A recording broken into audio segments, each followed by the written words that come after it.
I feel the best guy in the NFL, in Major League Baseball, is the most prepared. Yeah. And part of that is, like you said, I got to shorten that gap. How fast can I get back to, even if it's 90%? Yeah. You know what I'm saying? How fast can I get back to there? Because you can't afford, especially in the NFL, you don't have enough shots. But even in baseball, like, you can't go through too many slumps. Yeah. You know? And I think a lot of that is mental. When guys can't hit the ball, they start searching for things. And I think it's all about you stay in that preparation. You understand this is what I do, because this is what when I do this, I'm at my best. Yeah. Even if it's not that time, I'm not gonna have an opportunity to be at my best if I don't follow this. Welcome to Full Field. What's up, babe? What's up, man? What's going on? Good to be here, bro. All right, so today we're joined with an exceptional guest. Dude, I'm so excited. I'm pumped about this one. Me too, man. Yo Murphy is a former NFL athlete who made his mark with the Minnesota Vikings and the Tampa Bay Buccaneers. Go Bucs. Yo has transitioned from the gridiron to becoming a mentor and trainer through his newest venture, Yo Murphy Performance. At his state-of-the-art facility in Tampa Bay, he's shaping the next generation of high-performing athletes, from high school stars to college standouts and professional game changers. Let's dive into the world of elite sports training and the journey of an NFL star to renowned coach. Yo, so good to have you on the show today. Appreciate it, man. Appreciate it. Pumped. How are you doing today, man? I'm good. I'm better now after that little walkout, that intro. I'm gonna be good the rest of the day. He's fired up on that one, man. No, we're fired up, man. Well, welcome to Full Field. No, I appreciate and we got some questions for you today, so we're gonna dig right in. Let's do it, man. Man, so what I would love to know, being a past athlete myself, obviously not on the level of the guys you train. I played college lacrosse, but okay. Man, can you share with us, bro, like a pivotal moment that kind of shifted when you went from being an NFL athlete then to now training athletes, right? Because there's a little bit of a mindset shift now. But you also have the knowledge, having been there, what it takes. So if you can, man, share with us like a pivotal moment that kind of shaped that career for you. You know, the big reason that I'm doing it now is right before my second year at the Rams, I tore my quad tendon. And, I had another year on my contract, but, it was such a devastating injury to me because I was playing well, and I just couldn't even flex my quad, Yeah. They sent me off-site to a performance therapist who got me back. Everybody says I'm back to 100%. I never got back to where I was, but I was able to play, and compete. Yeah. So I realized how much good I could do in this field, for guys. So, I jumped in full force when I retired. I went out, shadowed the guy that had trained me, and really, because what happens to a lot of athletes that come into training is they may not have really finished their career. So it's like, instead of being 100% support, your guys can still be in competition with guys a little bit, Yeah. I've had that over the years because I like bringing athletes on, former athletes on to coach. And I see that a lot, but I was done. You know what I mean? I played, I had the opportunity to play in pro football 16 years in 3 different leagues. So when I finished, I just knew that my big thing was how I could help and support other athletes. It was easy for me to be that humble servant, and I get so much joy out of it, Yeah. So much fulfillment. Staying involved in the game too, right? The world you kind of built up for yourself. Yeah. But, man, tell me a little bit about, the training and stuff. Everything's always evolving. Yeah. Nutrition's always changing. Like, they thought first it was like, be like higher carbs, low fat. Now it's like, maybe you should be more high fat, low carbs. How about in like the training world, man? What are some of the cool things you've seen from when you were a player that now exist that you didn't have, that some of these guys are able to use? I mean, some of the machines you guys have out there are freaking next level, dude. It's just the tech, Booger McFarland and I sat in a warehouse when I first started this, and I think this was 17 years ago. And our goal, we had 2 missions. One was to support the youth, like give them a direction and an understanding of how to get there. Not I want to get in the NFL, blah. It's like, okay, here are the steps you have to take to get to, your next level of grid kid, and then just keep moving in that way. And then 2 was, if an athlete only needs 8 reps, then how do we figure that out and only give them 8 reps? Right. You know what I mean? And let them a lot of that exertion, a lot of that, beating up your body and going through that, that phase, that resistance, whatever it is, should be on the field, And so that was our thing. And nowadays, you can get that. We do a ton of readiness with our force plates when the guys get off the field. We have all the GPS to understand load. So now that's changed. When I played, it was like, man, run as fast as you can, lift as much as much as you can, and just keep moving it. And so, feeling like crap, you didn't know you weren't supposed to. You know what I'm saying? And so now that's what we've gotten to is, I mean, our program for Combine, probably 35% of it is recovery. Nutrition. Huge. And getting the guys back as close as we can to 100% for the next day. Yeah. That's massive. I think in terms of, it's all good, like the batting average. I go to baseball analogy real quick because it's like you're only as good as your next home run or whatever. Like you got to shorten that gap of strikeouts that you have. And so we're looking at your facilities. I was walking around. You obviously have some like really cool hyperbaric chambers. You got the plunges back there. You got the red light saunas. Your 35% is a recovery. What is that window, specifically in season, that you feel like you're shortening the gap on players to like bounce back? Because you're talking about in the old days, right? You're going to the next game and you're operating like 30-40% of what you were the game prior. What's that bounce back that you're looking at for as you prepare things on two sides, from a physical standpoint, but then also from a mental? And I think the mental is, I think you could say the mental first, because I feel that.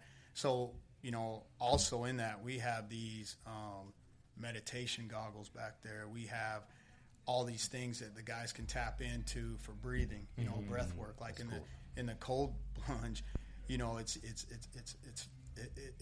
get into that situation where you don't want to fight it. You know what I mean? You want to go in there and really take it on, like just go in there and just feel everything, but not be in a tense place while you're feeling it. Right. So in season, we have those guys, like we give them protocols, whether they follow them or not. And it's every day, like, before practice, we really focus on mobility activation. After practice, a cool down stretch, shoes off, walk in the field, coming backwards, walking, get a little stretch in, then hop in those plunges.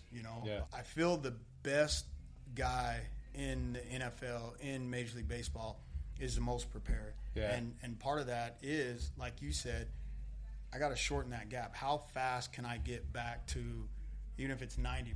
You know what I'm saying? How fast can I get back to there? Because you can't afford, especially in the NFL, you don't have enough shots. But even in baseball, like, you can't go through too many slumps. And I think a lot of that is mental. When guys can't hit the ball, they start searching for things. And I think it's all about you stay in that preparation. You understand this is what I do, because this is when I do this, I'm at my best. Even if it's not that time, I'm not going to have an opportunity to be at my best if I don't follow this. So we just try to give everybody, I was just out there with Julio Rodriguez, and next week we meet with him and his agent to give him his in-season plan from nutrition. Our nutritionist goes and looks at the next 22 stops they have and says, okay, this is going to be in the area of your hotel, so these are the places you're going to go eat. That's detailed. You know what I'm saying? Because it's like, I mean, you guys know better than me, man. That nutrition supports everything, Huge. And my brain function of hitting a 98-mile-an-hour ball that's moving around has got to be on tilt to do that. You know what I'm saying? For sure. So we really focus on that in season. Our number one priority in season is nutrition. Then it goes into, now we're going to go into mobility, staying healthy. He doesn't need a lot of what I do in season. We'll go and do mobility and core work, make sure he feels connected. But I just want his mind working good. Yeah, that's huge. Yeah, I think a lot of it's also like what Matt talks about all the time is like getting your body as soon as you're done with that game or that workout to shift back into parasympathetic so that it can start healing. That's it. Because, bro, you're so heightened. I mean, the guys out there running full sprints on those treadmills, then how do I, get back to recovery mode as soon as possible, shorten that window? Also, man, I want to ask this because you're the guy for this, volume, right? And this is something I preach all the time. I used to train with too much volume all the time. I was like, why am I always sore? Why am I developing these little knick-knack injuries that just won't go away? I was just doing too much. So it's like you can get more out of less. What would you say is the biggest shift in when you were training as an athlete to now as a trainer or as this high-performance coach, the volume shift? I know the recovery's dramatically, technology has changed in the last 10 years, 5 years, but volume-wise, what do you think? I mean, is it less days, less reps? What's your approach there? I would say reps, and then I would say, I'm not like a real traditional linear progression guy, going from, GPP to tempo, ISO, strength, power. You know what I mean? We take on guys where they are. You know what I'm saying? If we got a guy like JC Latham's out there, and JC weighed in at 351 the other day, 6'6", like a monster. It's a big dude. Yeah, so it's like, Two of me. I mean, he's about 8 of me, And so it's like you got to say, okay, what are going to be our big nuggets? You know what I mean? What are we going to get here? Like,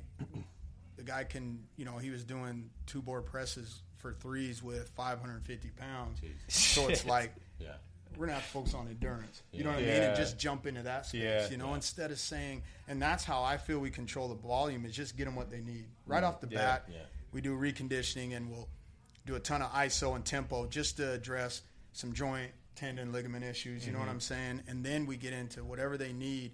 The program is about them. So that cuts down on a lot of stuff when you're not just saying you have to go through these steps. You know what I mean? If they're strong in something, let's really spend time in what they're weak in.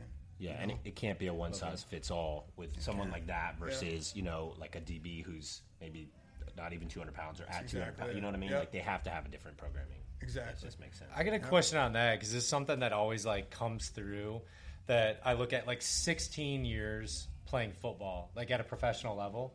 Number one, that's insane. That's really insane. That's way above average. And so now you're working with all these professional athletes, right? So, you have a broad spectrum of, who has that it factor, right? Because there's an it factor associated with everything.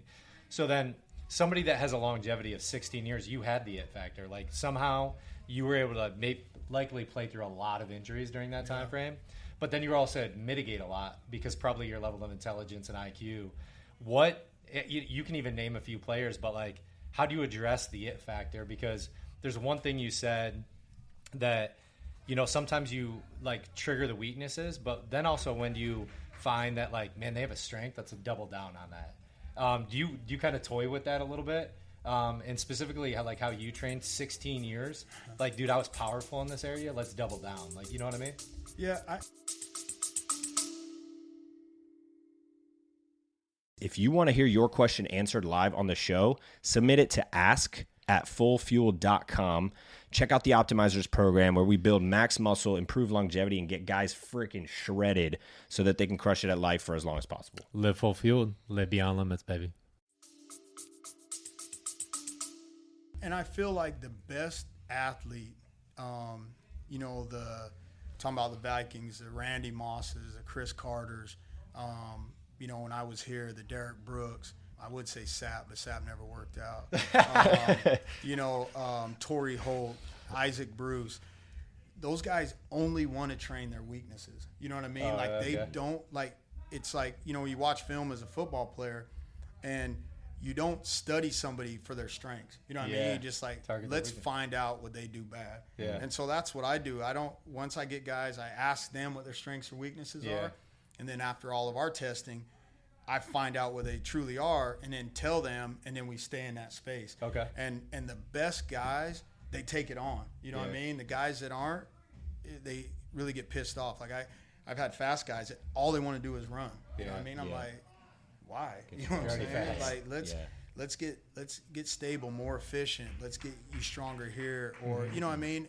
And so when I was playing, I tell everybody I would have sacrificed 16 years for 7 years in the NFL because a lot of my years were trying to get there. However, when I got to this, decide I want to do this, I wouldn't sacrifice any of it because in those 16 years I had 9 different strength coaches, and so I found out what worked for me. And so now I'm very, like I said, I'm very humble in how I do it because I know there's a lot of different ways, and some guys did great with just being on machines. Some guys were better free weight.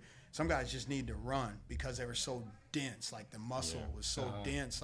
It was why are we going to keep trying to stack weight onto this? Right. You know what I'm saying? So it helped me understand what I needed. And so when I was playing in the CFL or in NFL Europe, I was my own strength coach. You know what I mean? Because I was like, man, I'd gone through all these guys. Here's what works for me. And that's why I was just telling those guys that you have to have a system and a process that you do every day, that works for you. And that's what helped me is I just I just really became very system driven, and it just helped me kind of plug through things. Yeah, that's awesome. If you look, and we'll have production team do a scan of the room before we leave. There's some big names But here, bro. there's some names that obviously, like, you've created a pedigree, man. It's like freaking, it's awesome. So, and that's why we're here. If you could just highlight a few, maybe pick one or two that you're like, that guy was it, and then maybe highlight some of the things that you were like, maybe some of the weaknesses that they bought into early on that made them great. Man, you're gonna get me cussed out. The raw truth, baby. Yeah. Here we go. Like I would say, here's a guy that I just trained at the very end of his career, Derek Jeter. So Jeter came in, he trained with my partner when we came together. So he trained with him for a bunch of years, and that's a guy that I trained with in my career. Met Jeter there, and he came when I opened my first facility. The guy came and joined us. Jeter was special because, and this is no knock on him, he's not the best athlete, but he made sure that he could do the best at his position. Like all the things he did were to support him playing shortstop and to get doubles and singles. You know what I'm saying? Yeah. Like, and I respected him so much because that's all he cared about. You know what I'm saying? Like, it wasn't like, okay, let's really focus on 60-yard sprints. He's like, nah, I'm good. You know what I'm saying? Like, I'm being a smart ass, but that's what he felt. He was like, look, if it's not for me getting from second to third and covering that hole, or it's not me beating out, a throw to first, I don't care about it. You know, and as far as preparation, and we all know Jeter enjoyed his nightlife. You know what I'm saying? And enjoyed that, but he would work out Monday through Friday at 6 a.m. and only go out on Friday night and Saturday night. Just he'd work out that early just so he wouldn't do anything. You know what I'm saying? And he was just a pro. You know what I'm saying? And like younger guys that I had, Devonta Smith is like that. He's young in it, just been with me for 3 years now, and is locked in. You know what I mean? Everything from Smitty, Darius Leonard, they start at 5:30 in the morning. You know, and it's locked in from the time they start. They'll probably leave around 8 o'clock. With those guys, I challenge a lot. Like Jeter put his own challenges in front of him. But those guys throughout the workout challenge them. To hit a certain percentage or things that they they couldn't do really well at. Force them into thinking about that and fighting to get that, and it ends up bringing everything up, because they're so competitive with themselves. It changes the whole energy of the workout. You know what I'm saying? Yeah, no, it makes sense. Makes complete sense. Yeah, and I mean those guys are students of the game too, right? Yeah. Like, they put in a lot of work on the back end of like you said, Jeter was methodical with how he did stuff. And he was just the best. I love that. The best at his position, not trying to be like, well, what if I got to play this? He didn't have to. You don't have to play outfield. You don't have to play. You're not pitching, right? Like, so just be the best at what you do. I love that, man. So, do you train just collegiate and pro, or do you do high school? You train with high school players at all? Yeah. So I probably have probably about 10 one-on-one clients that are high school. Cool. In that high school age. What do you think is like the biggest, I guess, like difference or gap maybe between like a high school athlete and then the next level up, right? Like what are you changing? Is it maybe that volume kind of conversation again, or what's like the... Yeah, I think just like you said, volume, so the maturity of the person and athlete, then things change, the complexity of the work. I know nowadays with Instagram, everybody wants to do what they see, and you're not ready for it. You know what I'm saying? Like, good idea. When you were in first grade, you had first grade math, in second grade. So it's like, don't rush it. I just talked to a kid last night. I was with he and his dad, and we were over there doing recovery. Yeah. And he was worried because he was training with me. He wasn't training with the school yet. And he's like, am I going to be weaker than the guys when I get back? Yeah. And, I said, I have no idea. I don't know these guys. However, you're going to have the correct development and growth that you need in the end. I think these guys, but because of social media, they have access to everybody around the country. You know, he's telling me a 15-year-old kid got an offer to USC and signed, and I'm like, but he can't go until he's a senior. So who cares? Yeah, you know? yeah. But I understand that everything is rushed, and so they want to rush the training and just lift weights. And so what we focus on is just, and I don't want to say it's anything special. I think a lot of people do is just specific strength for his age. So that group, you know what I mean? Like, foundational. you know what I mean? He's not mature. So as an athlete, or even in fitness, so we just, wherever he is, and then we'll keep, elevating up. Yeah. One thing I think is big about that too, because we saw Roman Wilson back there and was just talking to him for a minute. But like watching the Michigan Wolverines play this year is that like from a freshman to a senior, his confidence grew, and he performed. I mean, he's amazing slot receiver. Like he's unreal. I think he's going to be phenomenal in the NFL. Just the way he approaches the game, he's got really a team attitude. But that like confidence factor that he played the long game. Like it's all that long game of like buying into the process. We talk about like the buy-in of like you got to buy into the process. If you create the long game, you're playing 16 years of football. If you try to shorten that gap, you might be playing 1 or 2 at the end of the day. You're speeding the process up. I'll shoot that back to you. Do you think that really is it? You have more longevity if you play this long game, buy into the process of what it takes, versus trying to inundate yourself with like what somebody else is doing. If I could just focus on what Yo Murphy's telling me, I'm going to have a lot more longevity in my career. Yeah, I feel like it's just like you said, people get so caught up in where somebody else is, or, I should be there or something like, instead of just like saying, like you said, is like, okay, just this is where I'm at now. I mean, if Roman would have come out when he had the opportunity, even last year, he wouldn't be in the situation he is now. You know what I'm saying? Go blue, baby. I wonder why you brought Roman up.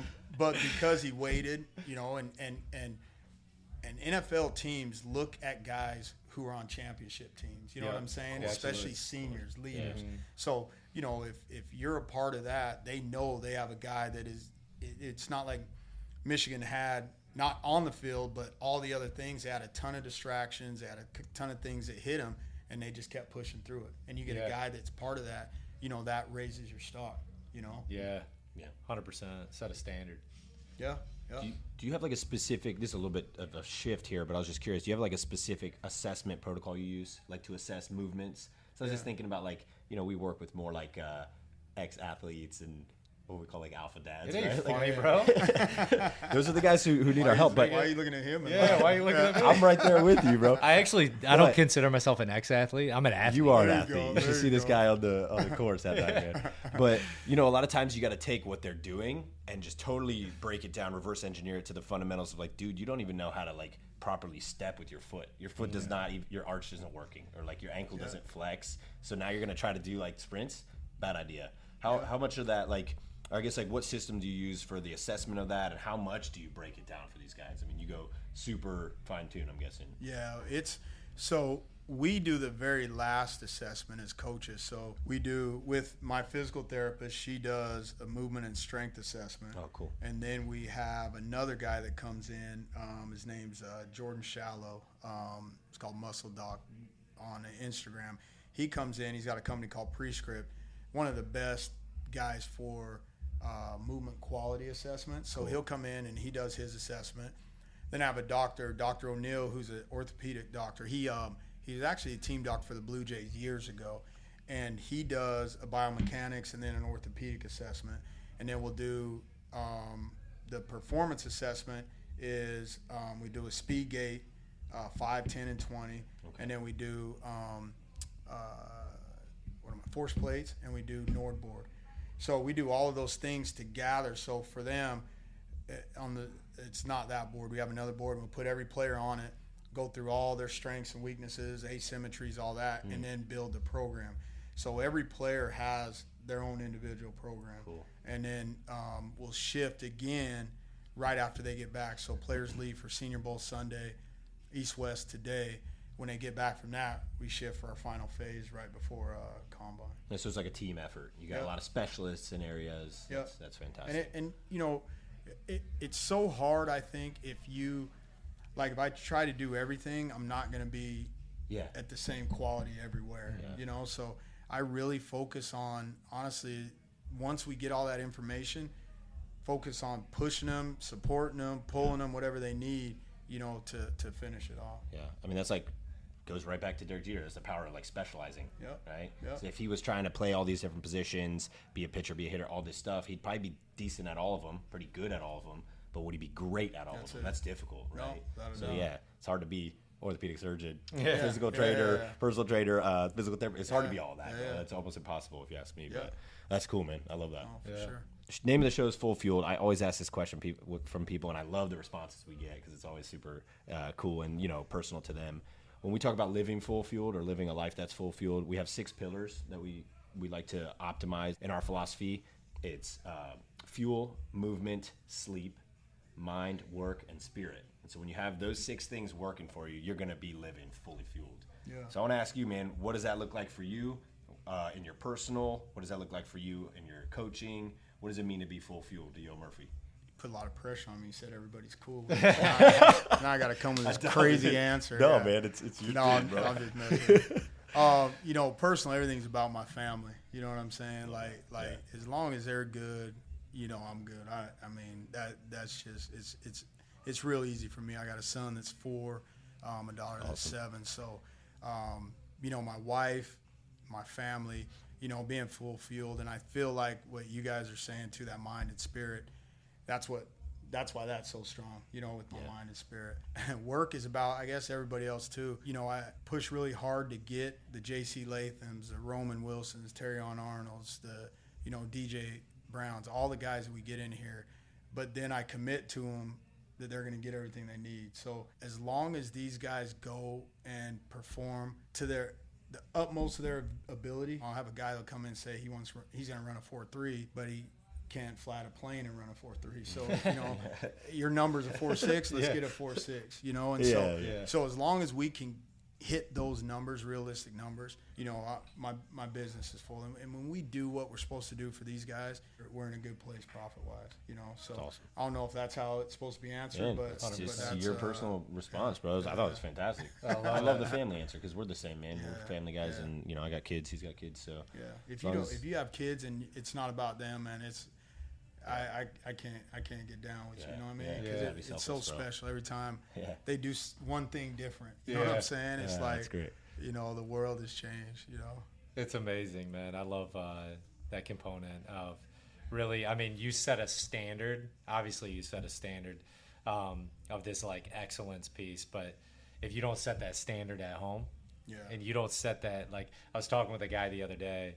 And not to go off topic of stealing your full field question, but it was one of those things where, like, you set the standard with athletes, right? And you have all these athletes performing at a really high level, but then you lose the focus of what that standard was, like at home.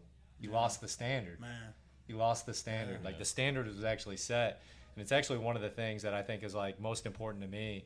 We're not doing all this production. We're not pushing all this out to set a standard for somebody else. I'm looking at this internally because I got 3 girls at home, and when they choose somebody, I want to make sure that standard set super high for them. That's it. You know? No, for sure. I set that bar. I set that bar early on. So it's one of those things where it's like that's the main focus of that full field lifestyle of living beyond limits is that like I want to make sure I'm that model. No, you're right. And I know you're that model, bro. No, you got to. Dude. Yeah. Thank you so much for coming on the show today, brother. Appreciate it. We had Murphy. We got him locked down. He's actually going through combine training right now, so they got a ton of guys and high-level guys from all over the nation. You got Michigan, Alabama. You probably can name like Kansas State, Clemson. That you're training right now. That are just you're getting them ready for the combine. The combine's when? February 27th is the first day. Oh, man. First day. So you're programming them all for February 27th, getting them geared up. Is there when is your end date with them? So it depends. Like some of them will come back after the combine. So they all perform the first day they're running is, I think, February 29th. So, you know, I think it's D-line first and then it goes through. And then they'll have their pro day. So some will come back with us and just stay in shape, tuned up. Some will go back to their schools, just start getting ready there. So Gotcha. everybody should be out of here probably the middle of March. Middle of March. Yeah. Now you attend the combine, right? Yes. You go Yeah. up there. You're Yeah. evaluating too at the same Well, time. I just go there. So what we'll do is the combine process. You go there and you have 3 days of meetings with scouts. So like or teams or whatever. You have a lanyard they'll put on your chest, and on the back of the lanyard it'll say room 308 at 8 o'clock, room 310. So you walk in those rooms and it could be Jerry Jones, it could be Bill Belichick's on a team right now, but it could be, Troy, Bowles or whatever, and then they'll interview you, right? And you have all that stuff, medical. And so the coaches like Andy Reid will be there. Campbell will be there. All the guys. Okay, cool. So that's a nerve-wracking thing. Just imagine if you got to go to Indianapolis. You go there for 3 days. You get prodded, pulled. You get they probably have about 40 MRI machines in the building, and they just throw guys in them. You have to meet with these guys. They grab you at any time, and then so what we do, I set up a suite over there. Everybody, all the big places will be there. You set up a suite. I'll take the players, and Noble has this really cool lounge where that you can run and lift in there. So I'll take the players, and we'll do just a bunch of starts, push-outs, all that stuff, just to keep their central nervous system firing. They'll come back. My therapist is there, so they'll do work on them. Our PT, we'll get them food. I take my nutritionist there. Because I just give them shit food. Like they'll give you a grilled option, but then they'll be like, chicken wings and pasta, and they just have it. It's crazy.